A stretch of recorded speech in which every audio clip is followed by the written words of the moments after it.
Lords, we should all be indebted to my noble friend Lord Lexton for giving us possibly the last opportunity in this Parliament to highlight the vital role of independent schools in the education sector and the contribution they make to civil society.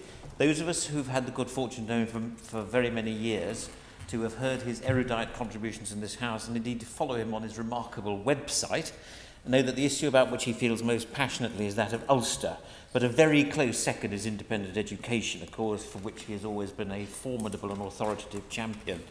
My Lords, I attended Brentwood School in Essex, where I received a first-class education that has been the foundation of all that I have done since. Indeed, when I came to this House, one of the reasons I chose the title I did was because of my affection for my old school. I'm now honoured to be a governor there and declare my interest accordingly. When I joined the school in 1971, it was a direct grant school. My parents couldn't have afforded to send me there otherwise. Direct grant schools were, in my view, a very important part of our education system because in so many ways they neatly bridged the gap between the maintained sector and private education. And I still believe that the abolition of direct grant status was a terrible act of educational vandalism. But every cloud has a silver lining. And for schools like Brentwood, which were in effect forced into the private sector, independent status has proved to be of huge importance and value. And the reason for that is this: genuine independence from the state and from the taxpayer has been the spur to innovation. And innovation has in turn been the engine of diversity and variety, which is the hallmark of the independent sector today. It is those three attributes which are the secret of success. If you think of it this way, my Lords, independence means being judged every day on so many things: the standard of teaching, the provision of up-to-date facilities, the level of pastoral care and after-school activities, the quality of engagement with pupils, and the effectiveness of communication with parents. Independent schools have to pass all those tests and many more every day, or they fail.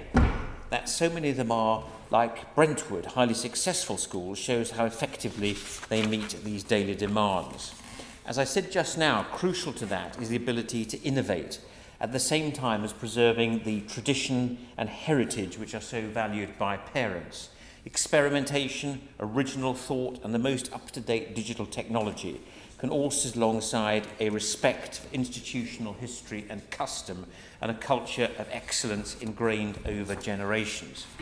In this context, for a school like Brentwood, that means embracing systems such as the diamond structure, in which girls and boys are educated in single-gender groups from 11 to 16 and in a fully co-educational context post-16. It means championing a holistic approach to education, placing personal and social development, the importance of music, art, sport and community service alongside academic achievement. And it means the ability to offer often groundbreaking curriculum alternatives like the International Baccalaureate Diploma Programme, as well as international GCSEs, the rigour of which have in many ways underlined the general problem of grade inflation. Indeed, my Lords, it seems to me that the innovation of the independent sector in championing these alternatives has been one of the spurs to the changes in the examination system, which have been a fundamental part of the government's education reforms. My Lords, as the noble Lord Lexton reminded us, schools across the independent sector come in many shapes and sizes, with often radically differing ethos and organisation, but they also share in common a great deal. I've already talked a little about their educational fervour and their appreciation of the value of independence and the immediacy of accountability. But another thing they share in common is a commitment to a diversity of pupils from different backgrounds. Over 28% of pupils at independent schools are from a minority ethnic background, which is 1.5% higher than in the state sector. When I visited my old prep school recently, I was struck by the extraordinary range of languages other than English spoken: Polish, Romanian, Italian, Spanish, I heard in the course of a morning, something that brings a rich cultural diversity and a global perspective to young minds and outlooks. And perhaps most vitally of all, I believe all independent schools have done a huge amount over the years to make entrance to them accessible to anyone who really wants to get there. Direct grant status helped my parents, whose living came only from a shoe shop in Upminster to get there. Today, that opportunity comes for a much wider group of people from a very generous system of bursaries for families who have trouble finding the fees, and which has, I believe, become a hallmark of the sector. These bursaries having been built up by generations of philanthropists and former pupils. And for many existing pupils, means-tested bursaries throughout the sector are now worth an average of £7,984 a year, and over 5,000 pupils at ISC schools pay no fees at all. And I say to my noble friend, Lord Story, he's absolutely right to talk about social mobility. I think that's one aspect of social mobility in action. More than a century ago, my lords, my grandfather attended Christ's Hospital, a school with a long and distinguished history of reaching out to families of modest means. Today, it offers more bursaries than any other independent boarding school, with just under 80% of its 680 pupils receiving support and 123 getting full fee remission.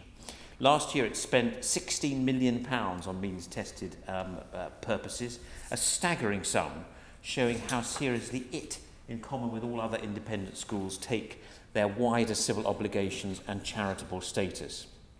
As well as bursaries to enable greater access to children of all backgrounds, independent schools reach out to the wider community. Some, like my own school, extend a helping hand to maintain schools wishing to start, for instance, their own combined cadet force. Others offer specialist Oxbridge tuition and assist local authorities in teaching subjects in which specialist teachers are in short supply. In all these areas, independent schools are using the variety and diversity, and indeed the excellence among them, to expand diversity and variety within the maintained sector. My lords, I hope what this excellent debate will achieve is to highlight three things. First, that the independent schools of today are a light year away from the image many in this House may have had of private schools in the past. As the noble Lord Hodgson said, they have reinvented themselves and done so many times. Today they are modern, multicultural, diverse, home to cutting-edge digital technology and learning, and above all open to the gifted and ambitious, whatever their background. Second, that they take with the utmost seriousness the responsibilities that come from their charitable status, both through bursaries and through wider community involvement. And finally, that as a result of their priceless independence from government, they add to the diversity and variety of our education system, and above all, my lords, of our society as a whole. My lords, I must begin by